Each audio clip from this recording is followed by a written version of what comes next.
Os nazistas e o ocultismo. As influências secretas profundamente enraizadas na corrida de Hitler em busca de poder serão reveladas. Os nazistas construíram para si mesmos todo um universo de crenças. Algumas fatuais, outras semifatuais, algumas do planeta Marte. E quanto mais você os estuda, mais parece ficção científica. Quais eram as misteriosas sociedades ocultistas nazistas no coração do Terceiro Reich? Membros-chave do partido nazista, em especial Himmler e Hitler, não gostavam um pouco do oculto. Eles eram totalmente obcecados por ele. O incrível foi a grande influência das sociedades secretas na criação do Terceiro Reich. Aquelas ideias de ocultismo, espiritualismo e racismo fizeram uma mistura tóxica. Seria verdade que os nazistas tinham um programa ultra-secreto para construir discos voadores e OVNIs? Os nazistas pegaram os planos e construíram aquelas máquinas voadoras? Temos OVNIs e instalações de foguetes no subsolo. Parece ter havido um voo de sucesso. Não chegou muito longe, mas ainda foi um teste bem sucedido. E teria havido planos para construir uma super raça branca geneticamente pura? Os nazistas roubavam bebês que eram criados por pessoas que os alemanizavam. Esse era o plano mestre. Era loucura, muito além do seu tempo. E porque a dominação mundial era o objetivo. É uma pena que o motivo tenha sido o mal. Os nazistas eram uma força poderosa e dominante por toda a Europa e África do Norte na metade do século XX. Liderados pelo carismático Adolf Hitler, eles depredavam país após país, culminando no maior conflito que esse mundo já viu, a Segunda Guerra Mundial. Mas por trás dos grandes desfiles e poderio militar impressionante, os nazistas tinham uma forte crença no misticismo antigo, na magia e no oculto. Havia duas sociedades secretas no núcleo dessas crenças esotéricas, cujos membros pertenciam ao topo do alto comando alemão, incluindo o segundo em comando do Führer, Heinrich Himmler. Himmler tinha uma visão de ter um centro onde homens podiam ir e se tornar verdadeiros alemães. O tipo de raça ariana que ele vislumbrava. Estava atrelado à ideia de que aquele era o destino deles, somado aos antigos deuses germânicos, exigindo que eles fizessem aquilo. Aquilo era um monumento às crenças Volksche que fundaram a SS. Não era só uma cartilha, eles meditavam e faziam sessões espíritas. E foi assim que aprenderam a ser os verdadeiros alemães do passado e os alemães do futuro.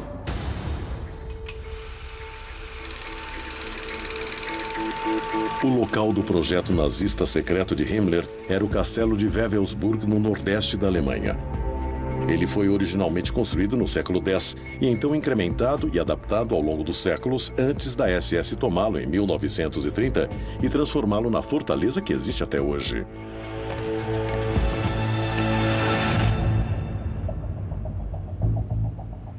Os planos para o castelo de Wewelsburg eram que ele fosse o centro da ideologia germânica por centenas de anos no futuro.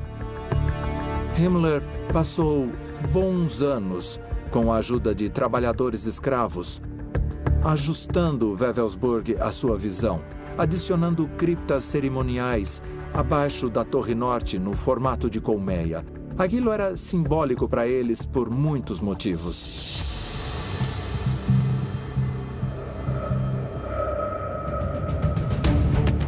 Theo Peijmans é um pesquisador e historiador holandês especialista em sociedades secretas nazistas. Ele acredita que Wewelsburg estava no coração das crenças ocultistas e esotéricas dos nazistas. Himmler e seus generais precisavam de lugares para o desenvolvimento de suas filosofias esotéricas. A SS tinha muitos castelos, que eles chamavam de Ordensburg. A tradução seria Castelos da Ordem. E cada castelo tinha uma função específica para treinar os generais e grandes oficiais da SS. Mas o principal castelo era Ordensburg. Era o principal castelo da Ordem.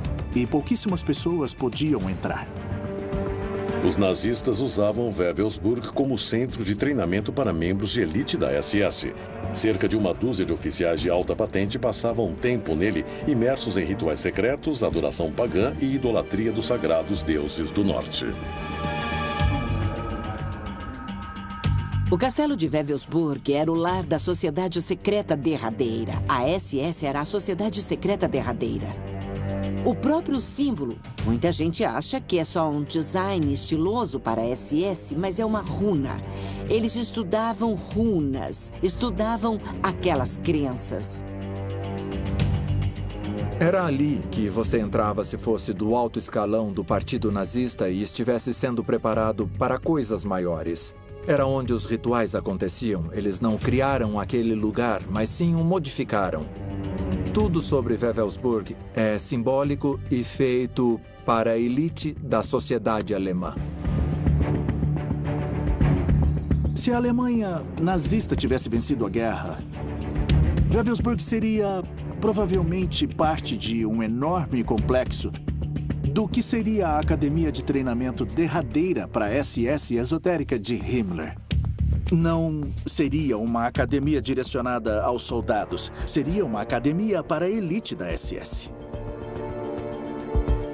Todo o conceito de buscar o homem superior, mais evoluído e não apenas no nível físico, era literalmente no nível psicológico. Eles acreditavam que, usando todas aquelas técnicas, eles poderiam elevar a raça humana a um outro nível. Todos os rituais do castelo de Wewelsburg eram para incutir ideias militares e regimentadas nos homens de obedecer ordens e obedecer ao Führer. Eles não tinham pensamentos ou sentimentos próprios. Cada um deles era um perfeito guerreiro ariano. Temos o relato de uma testemunha que estava dentro do castelo e se deparou com um quarto e abriu acidentalmente a porta e viu 12 de seus generais da SS sentados em silêncio, meditando. Foi um dos momentos raros onde vimos o que Himmler realmente fazia. Eles eram tidos como líderes, mas eles também faziam muitos rituais como sessões espíritas, incluindo vários meios de comunhão, fosse com drogas ou apenas rituais comuns para conseguir informações de outros reinos.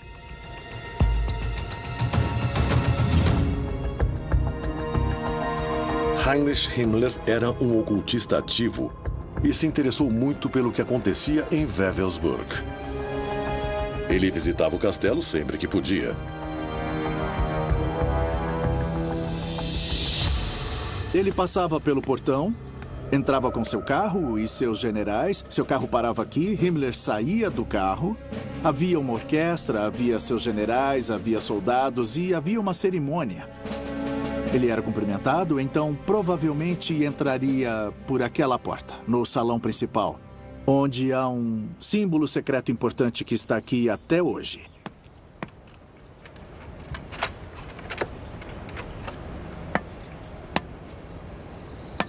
O núcleo interno da SS sempre foi muito sigiloso sobre seus atos neste salão do castelo de Wewelsburg.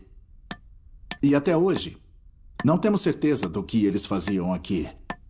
Temos uma vaga suspeita, que tem a ver com o simbolismo do número 12, a 12 pilares, a 12 runas de Sig. Então supomos que eles se reuniam em 12 pessoas, incluindo Himmler. Seriam 13, o número profano, 13. O símbolo mais sagrado para a SS era o Sol Negro, que era adorado aqui em Wewelsburg. O Sol é representado no formato de uma roda no chão, o que dá a ele um brilho púrpura. O Sol Negro vem da ideia da Terra Oca. Dentro da Terra havia uma fonte de energia, porque sem o Sol externo não se pode plantar ou sobreviver. Alguns veem a suástica como um símbolo do Sol Negro, da energia, dessa energia negra. É a antítese do Sol.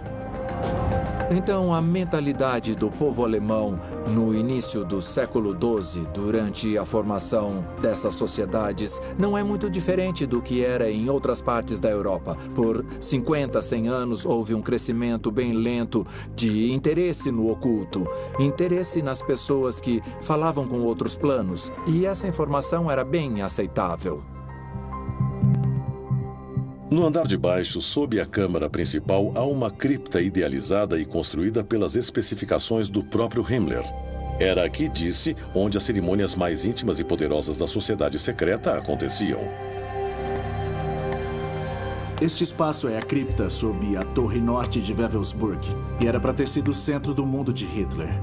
Nem podemos imaginar que tipo de rituais eles fariam aqui se os nazistas tivessem vencido.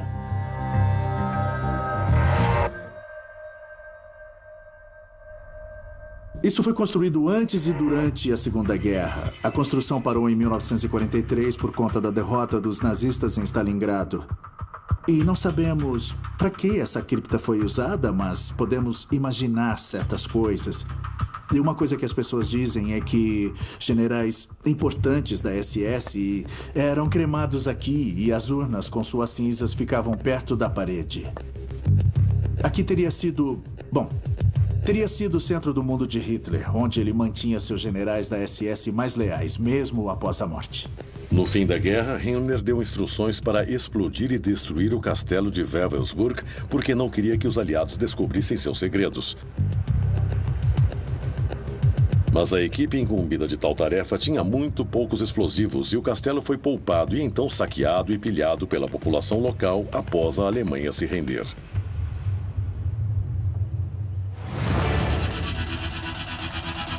Os nazistas eram envolvidos em todo tipo de crença antiga e ritual oculto. Eles até restauraram um castelo medieval Wewelsburg, no norte da Alemanha, para abrir as relíquias sagradas que eles buscavam pelo mundo todo, como a Arca da Aliança e o Santo Graal. Himmler e os outros se viam como descendentes dos grandes cavaleiros brancos, cujo destino era dominar o mundo. Michael Fitzgerald é um autor e historiador especialista em atividades ocultistas nazistas e sociedades secretas. Ele passou décadas investigando e pesquisando um dos grupos mais poderosos, a Sociedade dos Thule e suas atividades. A Sociedade Thule tinha implicações ocultistas, mas o maior foco deles era primeiro a orientação política. Eles queriam realizar seus sonhos racistas e nacionalistas através de métodos ocultistas, entre outros. Havia todo um fermento de uma mistura estranha e romântica de histórias medievais sobre o Graal, folclore germânico e um pouco de ficção científica, tudo unido à política. E o enorme desejo de saírem daquele grande pântano de estagnação e desespero que o povo alemão estava, seguindo alguém que seria um ponto fixo. É uma linha tênue em termos de crenças e sociedades ocultistas e sociedades ocultas e secretas quando você fala de sociedades como a Thule. São sociedades secretas? Sim. São sociedades ocultistas? São esotéricas? Bom, depende da sociedade. Depende do propósito que elas têm. A Sociedade Thule visualizava seus inimigos mortos e usava essa técnica com muita intensidade. Era o que eles mais tentavam fazer. É claro, eles usavam meios físicos para que isso acontecesse. A Sociedade Thule cometia muitos assassinatos. Os membros da Sociedade Thule incluíam a grande elite do partido nazista da época, incluindo filósofos muito conhecidos como Alfred Rosenberg e Dietrich Eckart. Eckart acreditava que o mundo material era mau e que era nosso dever escapar, então ele e Rosenberg estavam na mesma frequência. Eles acreditavam que era o nosso dever aspirar aos planos espirituais elevados. Eles tinham uma percepção bizarra porque achavam que o sofrimento humano neste plano não importava, que este é o plano das ilusões. A realidade não está aqui. Eles acreditavam que seus ancestrais viviam no subsolo e podiam comandar o mundo debaixo da terra e que quando fosse a hora, eles voltariam e retomariam justamente a sociedade e dominariam o mundo mais uma vez.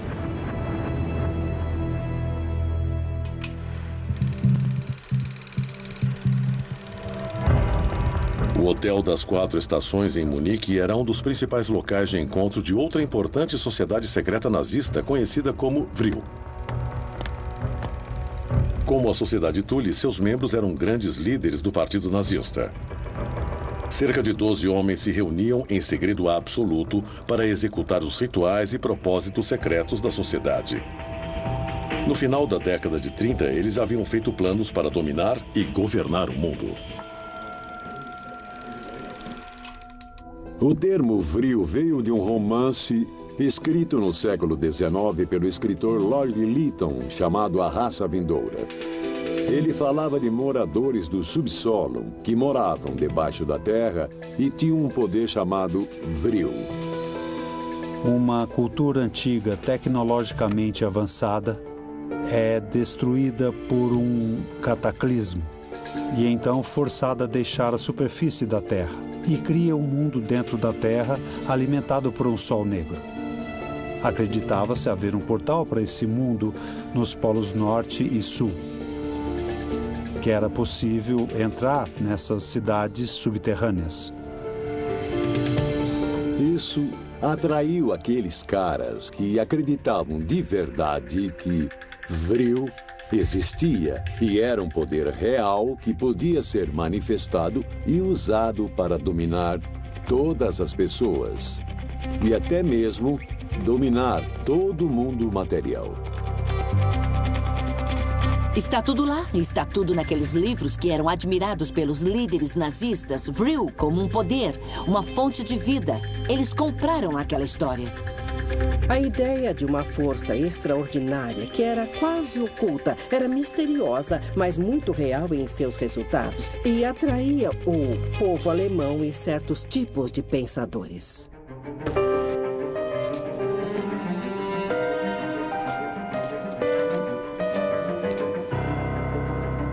Andrew Goff encontrou provas de uma reunião ultra-secreta da Sociedade Vril que aconteceu perto de Munique antes da guerra. O que aconteceu foi verdadeiramente bizarro.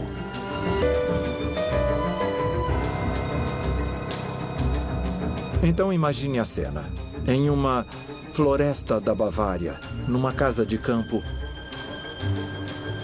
Ali, o evento que serviria de gênese para a formação da sociedade mais maligna dos tempos modernos seria uma sessão espírita. Estavam presentes representantes da elite de Munique e o mais importante de todas as sociedades secretas, Thule, Vril,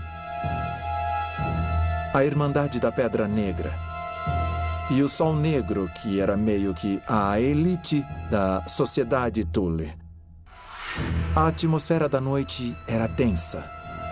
O ambiente era de muita ansiedade. Quem seria o convidado misterioso?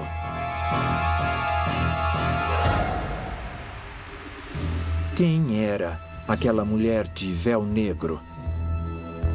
Ela revelou ter falado com um planeta chamado Aldebaran, que fica a 64 anos-luz da constelação de Touro.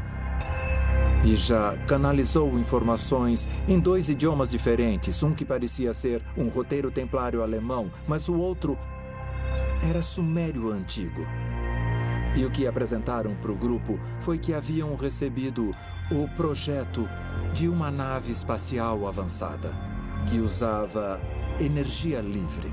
Eles a chamaram de energia Vril.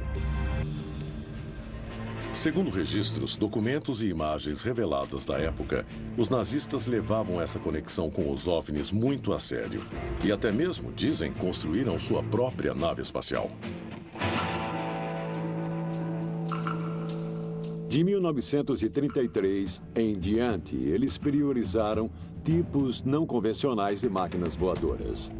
Os alemães dominavam a área de foguetes, lideravam a pesquisa antigravidade não convencional e lideravam a área de sistemas de propulsão não convencionais. Havia, de fato, protótipos, havia muitos projetos e parece ter havido um voo de sucesso. Foi um voo bem curto e por pouco tempo, mas ainda foi um teste de sucesso. Para começar, ninguém tinha um programa de OVNIs, só a Alemanha, aparentemente. E, como era de se esperar, não deu muito certo, mas há relatos de uma nave esférica, parecida com um OVNI, ser lançada ao ar, mas bem baixo e por um curto período. Mas durante a Segunda Guerra, houve muitos relatos desses Foo Fighters, um nome dado a esses objetos esféricos que se aproximavam de aviões aliados e causavam distração, mas também agiam de forma agressiva e, em muitos casos, atacavam aviões aliados. As características dos Foo Fighters, eles eram brilhantes e não muito grandes. Pareciam com pequenos objetos esféricos em chamas que agiam de maneira estranha, e foi isso que fez os aliados pensarem que era uma tecnologia avançada. Para começar, por que essa bola de luz segue o meu avião? E como ela age dessa maneira estranha? Ela é tão rápida e ainda consegue mudar de direção num piscar de olhos para atacar. Aquilo era novo e dá para imaginar como era assustador para pilotos de aviões comuns daquela época.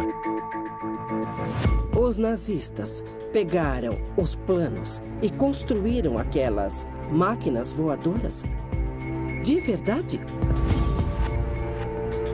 Eles as levaram até suas bases secretas na Antártica?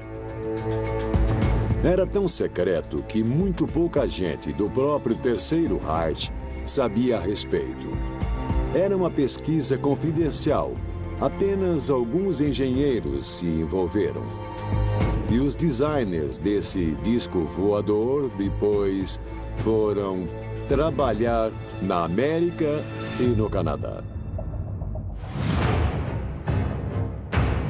A sociedade nazista ultra-secreta VRIL usava médiums mulheres para falar com raças antigas e, segundo dizem, formas de vida extraterrestres. Acredita-se que isso levou ao desenvolvimento de OVNIs reais pelos nazistas que esperavam usá-los para vencer a guerra. O pesquisador e historiador Theo Peymans possui vários documentos originais da sociedade VRIL que não foram destruídos no fim da guerra, que elucidam algumas de suas atividades secretas. Há toda uma mitologia ao redor da sociedade VRIL e eu pesquisei esse tópico por mais de 25 anos após o primeiro contato e, se você olhar para a sociedade VRIL, vai ver que há todo tipo de história. Há muitos contos a respeito. O que eu descobri foi que o foco deles era desenvolver um novo tipo de tecnologia. E após muitos e muitos anos de pesquisa, eu finalmente encontrei provas documentadas. Ao ler os textos, o que ficou muito claro de imediato foi que a tecnologia descrita era uma mistura de tecnologia avançada e também esoterismo. O que é interessante. Para mim, era como se eles tivessem descoberto algo tão novo e algo tão diferente de tudo que havia antes que apenas frases esotéricas poderiam descobrir o que eles encontraram. O elemento-chave dessa tecnologia era que eles só precisariam de uma máquina para dar a todo o mundo aquela forma de tecnologia.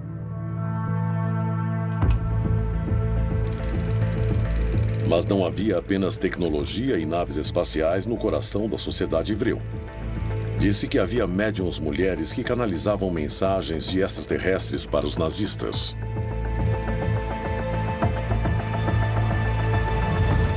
Eles tinham muitas, como eram conhecidas, mulheres VRIL. Aparentemente havia um tipo de círculo de mulheres mediúnicas. Havia uma chamada Mariah Orsic, havia uma conhecida como Sigrun, e dizem que elas eram muito belas. Tinham um cabelo muito longo que... Me desculpem por sorrir, mas é que parece loucura. Acreditavam agir como antena para se comunicarem com os aliens. Há relatos de que, em uma sessão em particular, essas mulheres mediúnicas da Vril falaram com extraterrestres da constelação de Touro, que transmitiram para elas, através da escrita, mensagens. Uma mensagem estava em código templário, aparentemente. Outra parecia estar em sumério antigo e a última era muito especial. Eram os planos para um tipo de disco voador. O interessante é que naquela sessão espírita em particular, havia engenheiros nazistas e pessoas que viram aquilo e pensaram: podemos fazer algo disso, literalmente.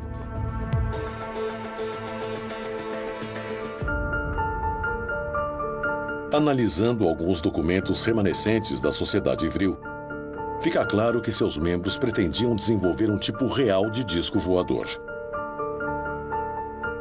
Theo Pemans encontrou um documento nos arquivos que parece apontar para uma força extraterrestre.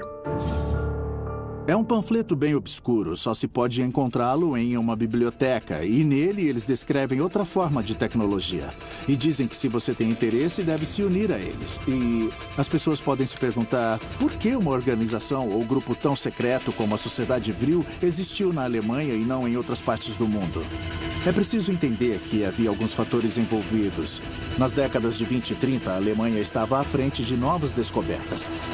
É preciso entender que até pessoas como Albert Einstein vieram originalmente de áreas que falavam alemão. Também havia o fato da engenharia alemã estar em seu ápice naquela época.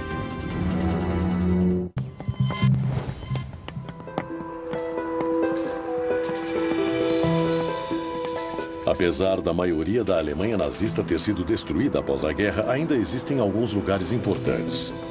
Um deles é uma cervejaria em Munique, onde Hitler, Himmler e outros oficiais importantes se encontravam em sua sociedade secreta. O homem responsável era Dietrich Eckart. Eckart foi uma das maiores e mais devastadoras influências sobre a mente de Hitler. Ele não só o apresentou a essas coisas, mas também fez com que participasse de vários rituais para desenvolver força de vontade e a arte do magnetismo, e não apenas no nível padrão comum de um magnetismo de uma pessoa, mas num outro nível. Ele acreditava falar com chefes secretos, aqueles seres que, de acordo com muitas teorias, podem ser anjos caídos, podem estar vivendo no subsolo, podem até ser extraterrestres em algumas interpretações. Mas, no mínimo, eles eram vistos como uma espécie superior aos seres humanos.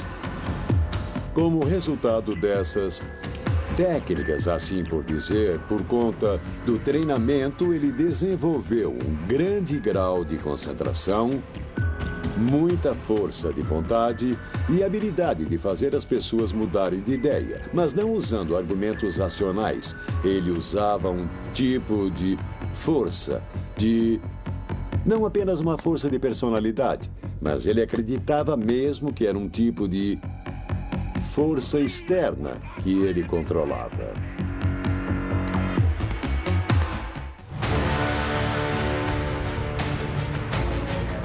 Uma das coisas nascidas das sociedades secretas nazistas foi a total e quase maníaca crença em uma super-raça branca ou ariana.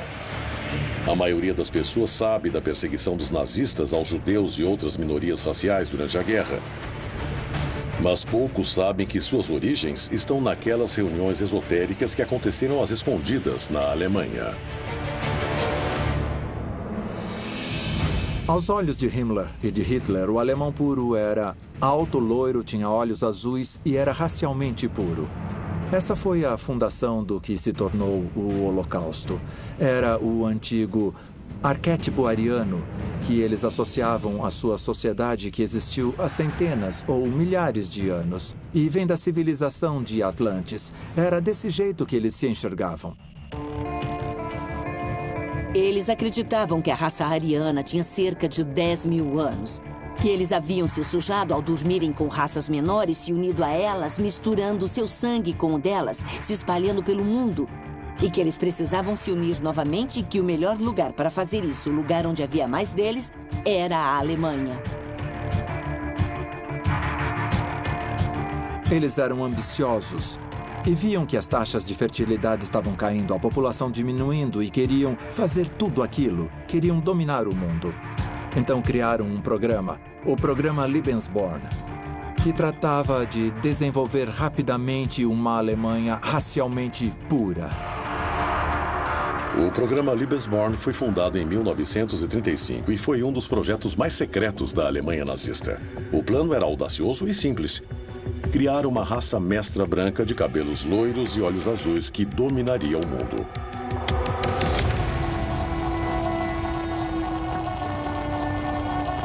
Gisela Hardenreich é um produto dessa engenharia genética. Seu pai era um oficial da SS nazista e concordou ser parte do experimento que acredita-se ter criado mais de 8.000 crianças arianas. As mães que quisessem dar à luz, elas tinham que ter atributos especiais. Tinham que ter uma altura especial, tinham que ter o cabelo loiro, ter olhos azuis e deveriam garantir que, mesmo que não fossem casadas, que o pai da criança fosse da raça ariana. Muitos dos pais eram oficiais da SS, então era muito simples, porque os oficiais da SS, mesmo que não fossem casados com elas, davam um tipo de certificado onde diziam serem os pais das crianças que iam nascer. Isso era muito importante. Era uma sociedade especial, desde o começo. Então, acho que quem não sabia muito a respeito disso diria, algo muito sinistro naqueles lares. Mas isso era um programa para a raça ariana ideal. Havia um entendimento sobre Lebensborn. Eles não achavam que acabaria em 1945. Aquela gente achava que seria um Reich de 1000 anos. E não parou por aí. O programa Lebensborn também roubou bebês. Eles roubaram milhares, a maioria de países vizinhos ao norte, que eram vistos como etnicamente puros. Quando eles chegaram na Polônia e viram que muitas daquelas crianças pareciam arianas, eles as levaram de seus lares e as colocaram em lares provisórios por um tempo. Aí as mandavam para famílias alemãs para que fossem arianizadas. Era tudo o mesmo programa, se chamava Lebensborn. Eles ainda tinham um critério muito rigoroso. Os pais, o pai e a mãe, não podiam ter sangue não caucasiano até, no mínimo, 3 gerações. E não podiam ter sangue judeu. As crianças eram levadas, roubadas de seus pais e levadas a lares controlados por alemães e desenvolvidos em países diferentes. E eram criadas por pessoas que as alemanizavam. Esse era o plano mestre. Além da raça ariana, os nazistas desejavam adquirir importantes relíquias sagradas e ocultistas.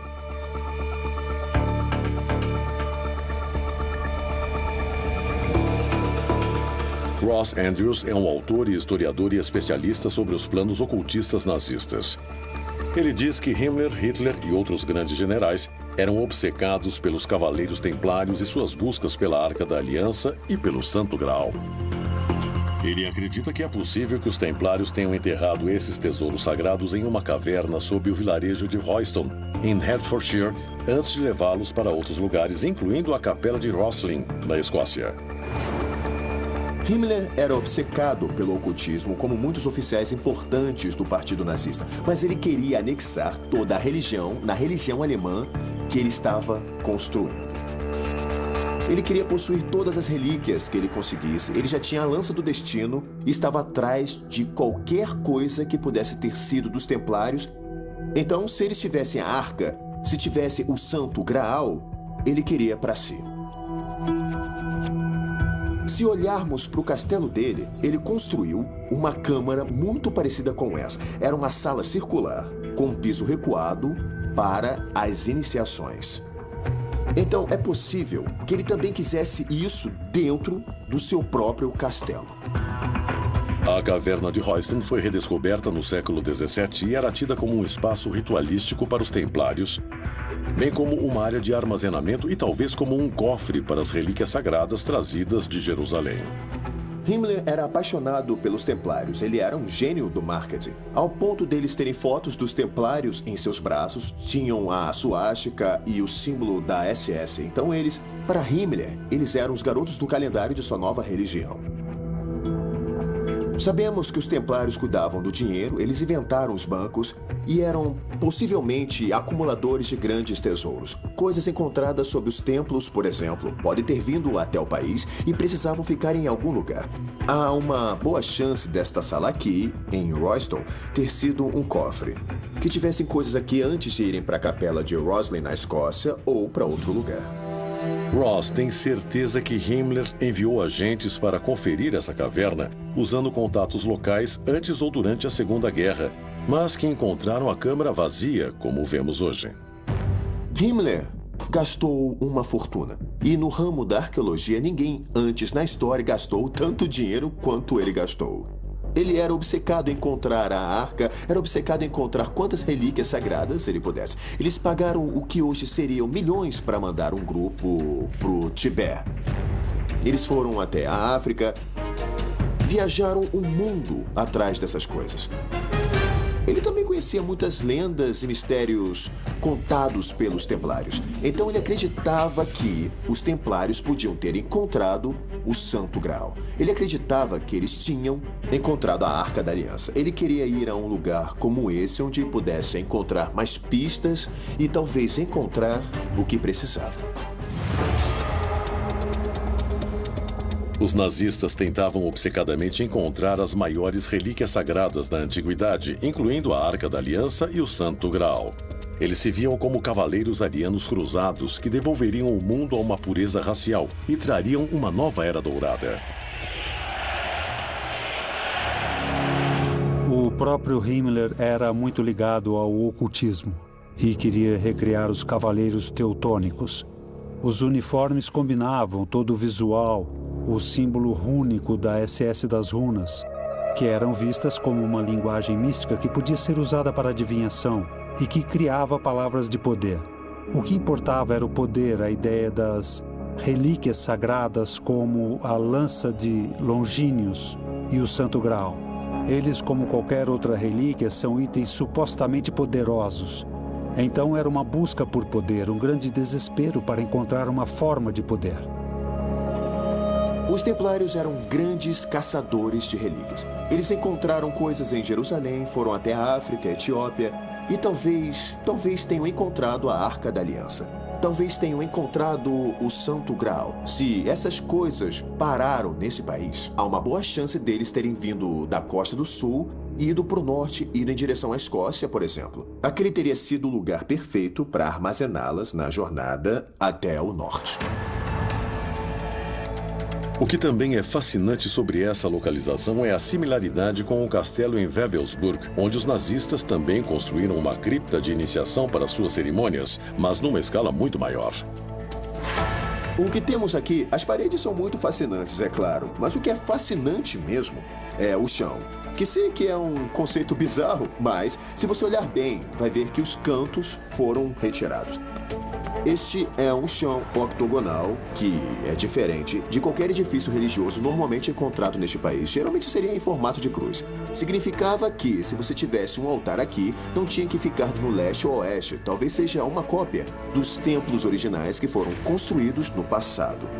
Então eles não tinham que dar de frente para Jerusalém. Eles eram o centro do mundo. O que nos faz pensar que isso era um edifício de iniciação ou rituais que os templários visitavam para fazer algum tipo de ritual em sua religião.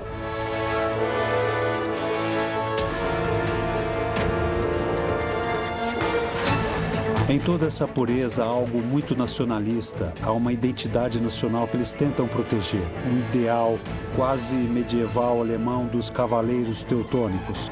E eles sentiam que o sangue germânico puro precisava ser protegido. Himmler havia estudado todos os mistérios, todas as lendas, e então viu um grupo de cavaleiros. Eles eram fortes, eram brancos, o que era uma das coisas mais importantes para toda a crença ariana. E ele viu aquela gente que fez tudo o que ele queria fazer. Ele queria os tesouros, ele queria as relíquias, era como se ele quisesse ser um templário. Agora, se os templários conseguiram encontrar a Arca da Aliança, se encontraram alguma relíquia sagrada, há uma grande chance dela ter vindo para cá e ter sido colocada exatamente na área de baixo. E todos eles ficariam aqui idolatrando. Não temos prova disso, não temos fotos, não temos imagens da Idade Média aqui, mas basta usar a lógica para ver que esse é o tipo de coisa que eles fariam aqui embaixo. Quando a Segunda Guerra Mundial começou em 1939, o Partido Nazista e seus líderes já acreditavam firmemente nos poderes do ocultismo. Heinrich Himmler, segundo em comando do Führer, pretendia transformar Wewelsburg em sua própria visão de um castelo do Graal, construído para abrigar relíquias sagradas, incluindo a Arca da Aliança, a Lança do Destino e o próprio Santo Graal. Himmler e até certo ponto Hitler acreditavam ardentemente que se pudessem ter aquelas relíquias quase míticas, então o mundo cairia a seus pés e eles poderiam dominar o mundo como a super-raça branca. Como cavaleiros templários modernos, as sociedades secretas como Thule e Vril tinham foco nesse objetivo, misturando textos antigos e rituais ocultistas. Os nazistas eram muito mais do que assassinos com sede de sangue. Essas ideias são muito loucas e totalmente injustificáveis, é claro. Mas são o produto de quase 100 anos de um tipo de obsessão gradual sobre o ocultismo. E combine essa obsessão com um orgulho nacionalista crescente. E esse é o resultado. É um resultado distorcido do que originalmente era só uma ideia interessante sobre o andamento do mundo. Eu não acho que essas sociedades secretas entenderiam quão distorcidas elas eram. As ideias de pureza e retidão eram, na verdade, más e, de certo modo, pura maldade.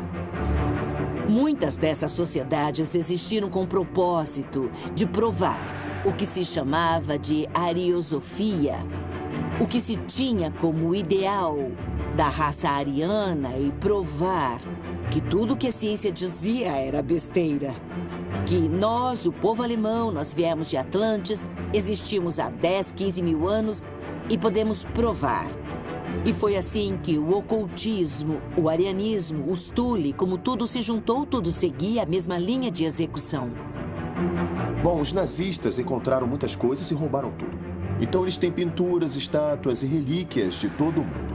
Acho que se eles encontrassem algo do nível da Arca da Aliança ou do Santo Graal, teriam anunciado logo de cara. Teria aumentado o moral do público alemão e, o mais importante de tudo, o moral de seus oponentes desapareceria logo de imediato. Porque como derrotar alguém que tem a Arca da Aliança?